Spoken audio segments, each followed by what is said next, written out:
모든 새로운 질서는 혼란이라는 가변을 쓰고 찾아온다. 이 지금 IMF 경고랑 쏟아지는 규제들은요, 이 시장을 무너뜨리는 악재가 아닙니다. 오히려 난립하던 가짜들을 걸러내고 이 비트코인과 리플 같은 성숙한 자산들만 달릴 수 있는 고속도로를 닦는 거대한 공사 소음이요.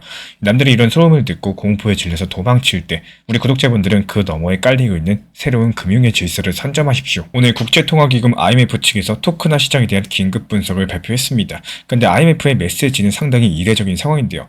경제적인 효율성에 찬사를 보내면서도 그와 동시에 금융 시스템 붕괴 위험성을 경고하고 있습니다. 이 토크나가 금융을 혁신할 도구인지 위험천만한 폭탄인지 혼란스러울 수 있는 상황인데, 여기서 양립할 수 없어 보이는 경고 뒤에는 글로벌 금융 질서를 바꾸고자 하는 거대한 전략들이 숨어 있다는 거, 오늘 영상 통해서 그 숨겨진 이야기 하나씩 공개시켜 드리도록 하겠습니다. 지금 시점에서의 금융시장은 과거 어느 때보다 더 빠르게 변화하고 있습니다.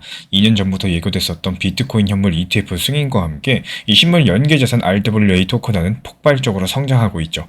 블랙록의 BU IDL 펀드는 이더리움과 아발란체, 앱토스까지도 이 다양한 체인들을 아우르면서 이미 수조 달러로 움직이고 있습니다. 기관 투자자들은 이미 메가 트렌드에 올라탔죠. JP모건, BNI 멜론, 월가의 공룡들도 디지털 자산 수탁 서비스를 구축을 했습니다. 국제결제은행 측에서는요, 최근 보고서 통해서 토크나가 결제량 정상 과정을 통합해서 금융 인프라를 재설계할 수 있다라고 강조를 남겼습니다.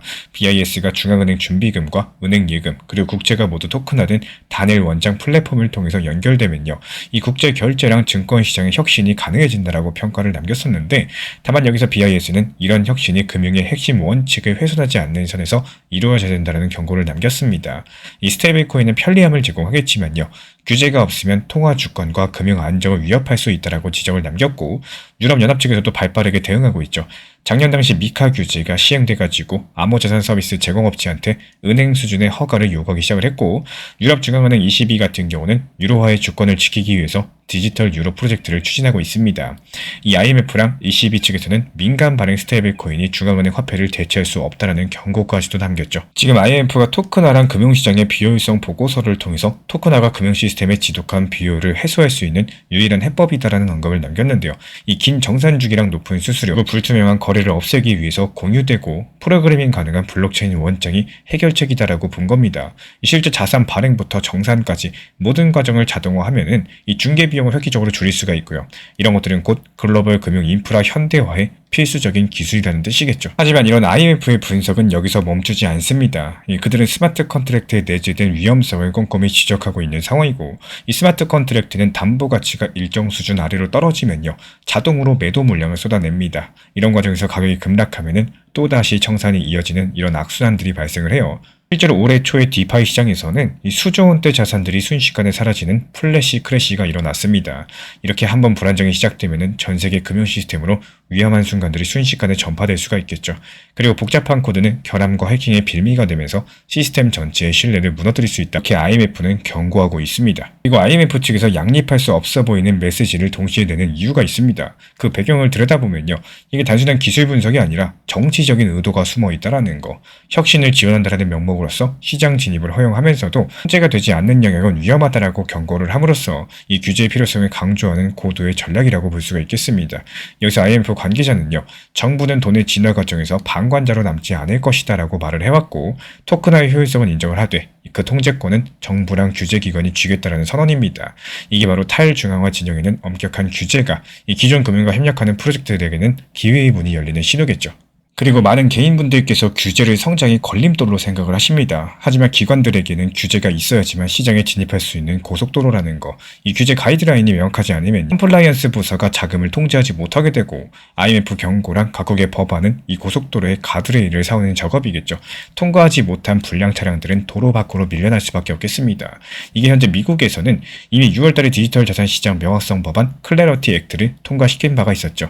이 법안이 디지털 자산의 상품, 투자 계약 자산, 그리고 지불용 스테이블 코인으로 구분을 합니다. 무엇보다 핵심은 이 성숙한 블록체인 개념이에요. 충분하게 분산화되고 개발 주체가 통제되지 않은 체인은요, 미국 SEC 인증을 받아서 증권 규제에서 벗어날 수가 있습니다. 여기서 비트코인은 아무 주체의 통제도 받지 않는 대표적인 분산형 시스템이죠. 리플 원장도 역시 오픈소스 코드에 전 세계 노드가 참여하는 이런 분산 구조를 갖추고 있기 때문에 성숙한 체인으로서 평가받고 있습니다. 이렇게 인증된 자산은 증권 규제를 벗어나서 상품으로 취급받을 수가 있다는 거. 반면에 솔라나나 카르다노, 아발란체 같은 네트워크는 아직까지 특정 재단이나 기업의 영향력이 크기 때문에 당국의 인증 기준을 충족하기가 어렵습니다. 그리고 이런 흐름들 속에서 2025년 시장은 크게 두 갈래로 나뉠 전망입니다. 이더리움이나 솔라나 같은 범용 플랫폼은 스마트 컨트랙트를 통한 혁신을 이어가겠지만 IMF가 경고한 위험에 그대로 노출되어 있습니다. 앞으로 이들은 더 엄격한 감독과 높은 컴플라이언스 비용을 부담을 해야 되고, 반면 결제량 가치 이전에 특화된 비트코인과 리플 XRP 같은 경우는 구조가 단순해서 시스템 리스크가 낮습니다. 이 빠른 정산 속도랑 안정성을 제공을 하기 때문에 기관 자금의 피난처이자 핵심 인프라로 선택받을 가능성이 높겠죠. 이 비트코인은 명실상부한 제도권의 안전자산이에요. 최근에 2023년, 2024년에 비트코인 ETF가 수행이 되면서 기관 투자자들이 대거 비트코인의 포트폴리오에 담았습니다. 클래리티 액트 기준에서도 비트코인은 모범적인 성숙 블록체인으로 인정을 받았죠. 발행 주체가 없고 이 완전히 분산이 되어 있기 때문입니다. 그리고 비트코인 네트워크에는 스마트 컨트랙트 기능이 제한적이다 보니까 이 IMF가 우려한 코드 리스크로부터 구조적으로 격리가 되어 있어요. 이 덕분에 위기 시에는 자금이 몰리는 안전자산이 된다는 거. 실제로 미국 401k 연금이랑 전 세계 연기금들이 비트코인 ETF를 포트폴리오에 담고 있고요. 이런 것들이 비트코인 가격 하방을 더욱더 단단하게 지지하고 있습니다. 현재 IMF 보고서에서 가장 반복되는 키워드가 상호 운용성입니다. IMF는 다양한 플랫폼이 협력하도록 유도를 하면서 이 파편화된 유동성을 연결할 수 있는 브릿지가 필요하다라고 강조를 남기고 있어요. 리플이 개발한 인터레저 프로토콜은 이런 문제들을 해결하기 위해서 만들어진 기술이고, ILP는 서로 다른 원장 간의 가치를 이정할 수 있는 개방형 표준이고요. 이 특정 기업이나 화폐에 종속되지 않습니다. 리플이 수년 동안 IMF의 핀테크 자문그룹에도 참여하면서 이런 표준을 논의해온 바가 있었죠. 실제로 리플이 추진 중에 있는 ILP 그리고 기존 스위프트 네트워크의 연동 시도 자체가 IMF가 그리고 있는 글로벌 금융망의 연결 청사진과도 정확하게 맞아떨어지고 있습니다. 그리고 리플 XRP, 리플 레저는요, 이 송금과 결제에 최적화가 되어 있습니다. 복잡한 스마트 컨트랙트 대신에 결제 속도랑 안정성을 강화하는 데 집중을 하는데, 이런 것들 통해서 금융기관이 요구하는 원자적인 정산을 몇 초 만에 완결할 수가 있다는 거. 리플이 개발한 규제 준수형 스테이블 코인은 XRP랑 함께 유동성까지도 공급을 하면서 규제 친화적인 스테이블 코인의 표준 모델이 되어가고 있습니다. IMF랑 세계은행은 이 국경 간의 결제 효율화를 위해서 중앙은행 디지털 화폐 간의 연결을 강조해왔죠. XRP가 법정화폐 간 또는 CBDC 간의 가치를 잇는 브릿지 통화로 활용될 수가 있겠죠. 이게 바로 XRP가 단순 결제 수단을 넘어서 전 세계 금융망의 윤활유 같은 인프라 자산임을 보여주고 있습니다. 그리고 블랙록 같은 경우는 단순 투자자를 넘어서 시장 설계자 역할을 하고 있습니다. 이 BUIDL 펀드는 이더리움을 넘어서 아발란체, 앱토스 같은 다양한 체인으로 확장하면서 토큰화된 자산 시장을 장악하고 있는 상황인데요. 레리 핑크 회장 측에서는 모든 자산은 언젠가 토큰화될 것이라고 선언을 남겼고, 블랙록은 규제 당국과 긴밀하게 협력하면서 성숙하고 규제된 체인 안에서만 자산을 운영하고 있습니다. 이 그들이 선택한 체인과 자산은요, 규제기관의 인증을 받은 것이나 마찬가지이기 때문에 시장에는 강력한 신호를 준다라는 거. 이 비트코인 ETF의 성공과 이더리움 펀드의 확장은 이런 전략들의 일부에 불과하고, 향후에도 상호 운용성이 확보된 다른 주요 체인으로 확장하게 되겠죠. 그리고 JP모건이랑 BNY 멜론 같은 전통금융의 강자들도 움직이고 있다는 거. 이들이 디지털 자산 수탁 서비스에 뛰어들어가지고 토큰화된 자산을 담보로써 이 거래를 연결하는 인프라를 구축했고요. 특히 BNY 멜론이 블랙록 BUIDL 펀드의 자산을 수탁하면서 온체인 데이터까지도 관리하는 시스템을 만든 건요, 이 전통금융과 디지털 자산의 경계가 완전히 허물어졌음을 보여주고 있습니다. 이들 기관의 움직임들이 이 모두 규제 고속도로 위에서만 가능한 일이라는 거고, 명확한 법적 틀을 기다려온 사람들은 이제 막강한 자본력을 바탕으로 시장 점유율을 넓히려고 합니다. 개인분들께서 공포에 휩싸여서 시장을 떠날 때 이들은 조용히 인프라를 장악하고 있다는 거. 그리고 IMF의 메시지가 모순처럼 보이지만 사실상은 그렇지가 않습니다. 이게 통제할 수 있는 시스템은 효율적이고 통제할 수 없는 시스템은 위험하다라는 명확한 가이드라인인 거고, 2025년 금융시장은 이 자유방임의 시대에서 규제된 통합의 시대로 전환되고 있다는 거. 이런 과정에서 나오는 경고랑 규제 강화는 이 새로운 질서가 자리 잡기 위한 산통입니다. 이제부터 우리 구독자분들께서는 이 살아남을 코인과 사라질 코인을 구분할 통찰이 필요하겠죠. 규제 적합성부터 따져보세요. 해당 자산들이 SEC랑 IMF가 제시한 이 성숙한 블록체인 기준을 충족하는지 확인하셔야 됩니다. 비트코인이랑 XRP는 이 기준을 명확하게 충족하고 있습니다. 구조적인 단순성도 확인하세요. 이 스마트 컨트랙트 리스크에서 얼마나 격리되어 있는지도 살펴보셔야 됩니다. 복잡한 금융 로직보다는 이 견고한 결제 인프라가 상당히 유리하고요. 마지막으로 기관 채택 여부겠죠. 블랙록, JP모건 같은 이런 기관들이 실제 핵심 인프라로 채택되고 있는지 보셔야 됩니다. 이 단순 파트너십이 아니라 실제 시장 자금이, 이 돈들이 실제로 흐르는 파이프라인이 있는지, 이런 것들이 핵심이겠죠. 현재 리플은 SEC랑 긴 소송을 딛고 이제 상호 운용성, 효율성의 교집합에 섰습니다. 비트코인은 이미 글로벌 금융 시스템에서 대체 불가능한 자산이 됐습니다. 지금 시장에 퍼진 공포감, IMF의 경고는요, 이 거대한 기관 자본이 본격적으로 진입하기 전에 개인 물량을 털어내는 마지막 쉐이크 아웃일 가능성이 크다라는 거. 게임은 끝나지 않았습니다. 이 규제라는 룰이 정해지고 진짜 선수들이 입장하고 있습니다. 공포에 팔아버릴지 본질을 보고 기회를 잡을지, 여기에 대한 결정은 순수하게 우리 구독자분들에게 달려있다라는 거. 오늘 영상 도움되셨다면 구독과 좋아요만 부탁드리겠습니다. 반등이 시작될 때는 이미 다음 단기 고점을 준비할 시간입니다. 리플이 반등이 나오기 시작하면 대부분은 이제 드디어 올라가는구나 이러면서 안도의 숨을 쉬게 되죠. 하지만 정작 중요한 건 그 다음입니다. 이 반등 구간에서 마음이 편해지는 순간 투자 심리가 방심으로 넘어가고요. 조금 더 상승이겠지 이런 생각이 자리 잡기 시작을 하는데, 바로 그때부터 원칙 매매가 무너지기 쉬워요. 단기 고점이라는 건 누구에게나 같은 가격으로 찾아오지만요.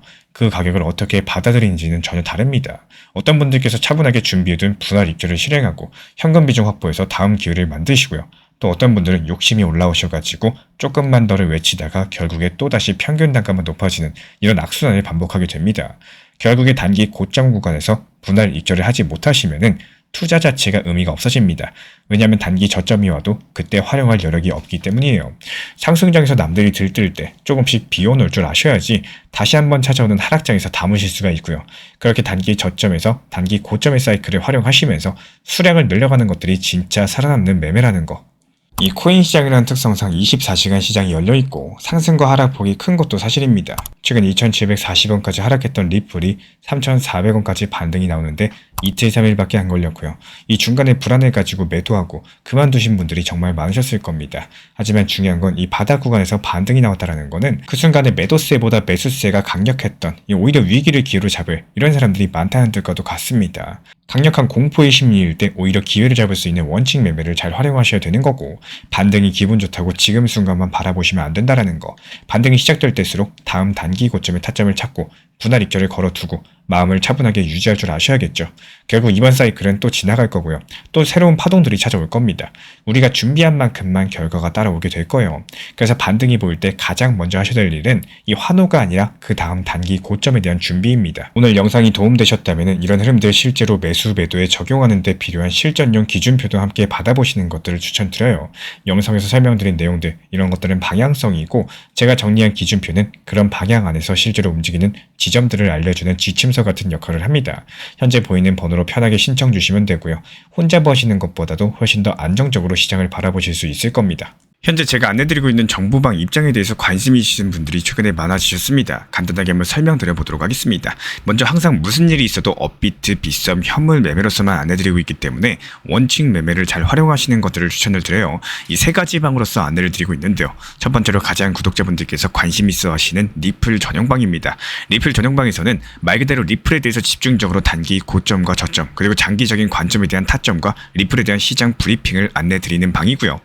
이 리플 전용방에서 안내드리고 있는 정보방 타점으로 단기 고점과 단기 저점에 대한 타점을 활용을 하시되, 신경 쓰는 매매가 아니라 목표가에 미리 걸어놓고 미국 시장이 활발한 새벽 시간대 혹은 업무 시간대도 신경 안 쓰면서 수익 실현과 저점 추가 매수 타점을 활용하는 방향으로서 안내 도움 드리고 있어요. 리플을 무조건 장기적으로만 보는 게 아니라 메인 비중은 장기적으로 보유하시되 일부 비중은 단기 고점과 저점을 살려가면서 비중과 수량을 늘려나가고 평균 단가를 낮추는 전략으로서 운영하시는 것들을 항상 추천을 드립니다. 그리고 두 번째로 단기 타점의 종합방입니다.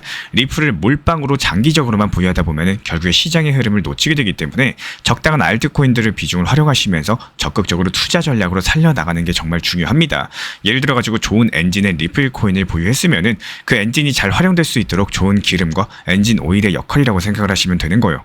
안내드리고 있는 단기 타점의 목표 타점, 성향은 말 그대로 단기적으로만 접근하시는 걸 항상 추천을 드리고 있습니다. 간혹 지금 시장이 안 좋은 단기적인 알트코인이 가능하냐 이렇게 생각하시는 분들도 계신데요. 지금 시장에서 단기 타점이 불안하다라고 느끼시거나 알트코인을 공략하는 게 맞나 이렇게 생각하시는 가장 큰 이유 중에 하나는 시장의 테마에 맞는 코인이 아니라 이미 급등이 나왔거나 주목을 받고 있지 못한 코인들을 공략을 하거나 혹은 목표 타점이 비정상적으로 높거나 혹은 순간적으로 움직임이 나올 수 있는 단기 고점의 타점을 찾지 못해서라고 생각을 해요. 결국에 투자 시장은 순환적으로만 흘러가기에 적당한 알트코인들을 비중에 맞춰가지고 병행하면서 여기서 나온 수익들로 리플의 단기 저점 매수의 계획을 통해 가지고 하나의 톱니바퀴처럼 움직이도록 내 포트폴리오를 구성을 할 줄 아셔야 됩니다. 타점은 말 그대로 단기 타점답게 수익 실현하고 나면 사실 그 이후에 더 상승하던 떨어지던 크게 신경 쓸 필요가 없겠죠. 시간 또한 바빠가지고 걱정할 필요가 없는 게 항상 말씀드린 이 목표 타점에 미리 걸어두면은 신경을 쓸 필요가 없다는 점을 반드시 생각을 하셔야 됩니다. 그리고 세 번째로는 종합 브리핑방인데요. 중요할 수 있는 속보, 시장 브리핑에 대한 핵심 내용들을 전달드리면서 시장이 어떻게 흘러가고 앞으로의 시장이 어떻게 움직일까 이런 중요 핵심 내용 같은 것들을 전달드릴 뿐만 아니라 메이저 코인과 그리고 스윙과 중장기적인 타점에 대해서 안내드리면서 단기적 관점보다는 조금 보유 기간이 있다라고 하더라도 목표 타점 자체를 높게 보는 방향으로서 안내드리고 있는 방입니다. 대표적으로 최근에 도지코인에 대해서도 목표 타점을 높게 276원의 종합 브리핑방에서 타점 안내드리면서 여유롭게 약 5일 정도 보유하면서요. 도지코인이 상승이 연달아 나오고 있을 때 오히려 과감하게 370원의 목표 타점을 안내드렸습니다. 이렇게 상승이 잘 나오고 있을 때는 대부분 여기서 더 오르는 게 아닌가 이렇게 생각을 하시는 분들이 많이 계시겠지만 항상 적당한 고점에서 수익 실현하는 것들을 목표로 잡는 게 정말 중요하다고 말씀을 드려요. 이렇게 세 가지 방 입장 안내드리고 있기 때문에 항상 업비트, 빗썸으로서 현물에 대해서 안내드리고 있습니다. 비중 조절과 원칙 매매를 통해서 일하거나 바쁜 와중에 신경 쓰시는 매매보다는요. 여유롭게 매도 걸어놓고 편하게 신경 안 쓰시면서 제대로 운영하시기를 추천을 드리겠습니다.